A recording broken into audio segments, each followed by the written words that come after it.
I went into 2023 with the highest hopes and dreams for games that were personal to me. I'm not talking about the Reddit top 10, I'm talking about games that I really saw potential in. And by the end, I got 3-piece comboed against the wall and sparked out cold. Look at SpongeBob. What did I say about SpongeBob? But 2023, that's gonna be the one.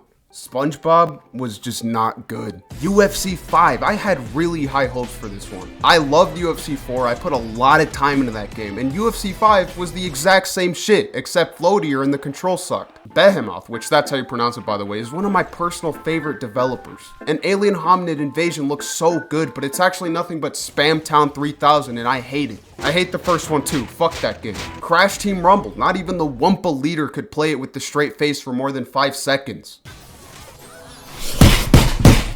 Party Animals was actually still a lot of fun, but even with all this flashy new stuff, at its core, it's just a watered down baby version of Gang Beasts. Halo Infinite Forgeable AI. If you're an OG of this channel, you know that I used to spam videos about this. And in the end, I was right, but at the cost of it just being boring. Yes, there is still a lot of untapped potential, but the Halo community is the laziest community. I would rather play any campaign mission over Forgeable AI and Infinite. But besides the games that were disappointing to me, you also had the embarrassments like Atomic Heart or fucking Starfield. Redditors don't actually like games. They just want to escape reality. But even they don't love Starfield. They love Cyberpunk, which is essentially just a glorified Ubisoft game. Scatfield sucked because every component of the game was trash. And it's pretty much the same thing here. Cyberpunk is better than Starfield, but if you break the game down, you have a really bland first-person shooter, a story that is mediocre as fuck, and then this ultra ABC first-grade ass level design.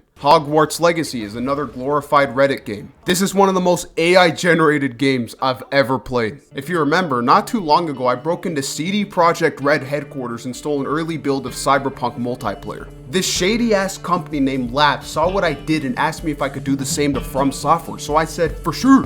And then I expertly broke into From Software headquarters and stole Bloodborne and Sekiro. So I gave it to them and they decided to release Bloodborne and Sekiro. So that's my bad, guys. Last year, Elden Ring came out and everyone played it. Souls fans doubled in size, but the thing about these Souls fans is that while they might seem to have a passion for artistry, they like Dark Souls too. So they'll pretty much play anything. Lords of the Fallen, a shitty ass EA game. Oh my god, guys, it was so close to greatness, but it's wasted potential. Remnant 2, what if we added guns to Dark Souls? It's one of the worst shooters I've ever played. From Software releases a PS2 game with updated graphics. Masterpiece S tier! We also got a few Resident Evil games this year. Dead Space had a cool atmosphere with a lot of cool guns, but the story could have been good, but it was actually just Among Us. Yo, this guy looks creepy. Resident Evil 4. This was my first time playing it for real, and dude, I can see how it's influenced many games that came after it. Alan Wake 2 did not beat the walking simulator allegations. The dialogue writing is also embarrassing, but the story was pretty cute. This year we also got 2 terrible video game movies. They fucking sucked. Dumbass YouTubers trying to say that they're good. Fuck this YouTuber. Ackman fucking giving credit and then asking for a Zelda movie. Like, what the fuck even is there to like? No, what even is there in the Mario movie? This nothing ass fucking shit. I'm done. Game time. That shit's ass, bro. Spider-Man 2, listen. When I look at my time playing this game, I genuinely enjoyed it enough to give it a 7. And I stand by that. The story is really rough, but it's better than the other 2 games. The gameplay is just a better version of the other 2 games. Yes, it is copy and paste as fuck, but in a way, this is the first time I've been able to enjoy an Insomniac Spider-Man game. There's a lot of boring ass shit here, but there's also a lot of good, so I like it.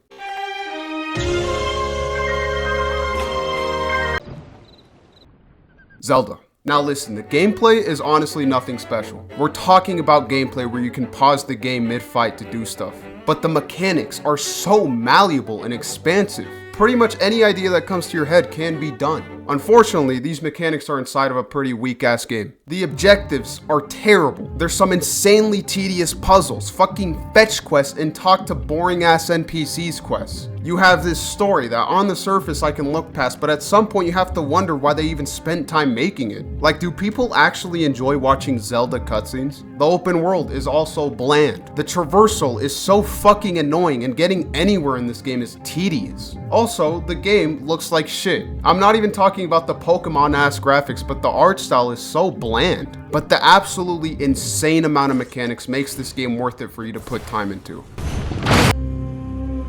This year at the popularity contest, there was a category for best performance. Play the clip of best performance winner in video games. It's been so long since I've had to decide what I wanted. Honestly, I have no idea what we're doing. In video games, it is very rare to achieve a convincing performance. But there are some games, one being God of War. I remember how it felt to take that throne. All that it meant. And all that it did not. This one Kratos monologue easily trumps anything in all these games. And to its credit, it is one of the best narrative moments in any video game. God of War Valhalla isn't a full-fledged game, but rather a full-fledged mode that offers fresh gameplay opportunities with God of War combat. Fortnite, shut the fuck up. We're not doing this. Fortnite is a great game. We know this. And I was debating whether or not it deserved to make the list this year, but when you think about it, this has been one of the best years Fortnite has had ever. I remember those Authority League videos with the Kami Kami Ka, and that was this year. They did have that clapped Optimus Prime season, but they also had OG Fortnite. And this new season, which yeah, it's kind of whack honestly, but I still played it, and I still really enjoy it. Lego Fortnite though? Fuck Lego Fortnite.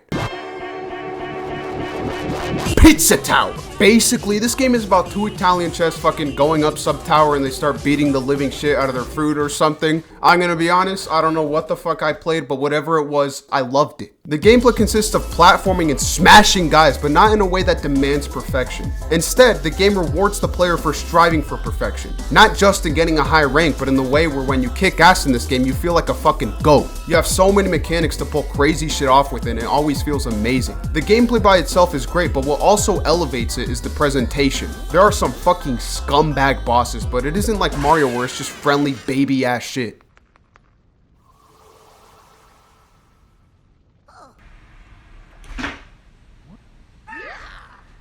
After you outplay this sorry ass boss, you fucking get over here, bitch!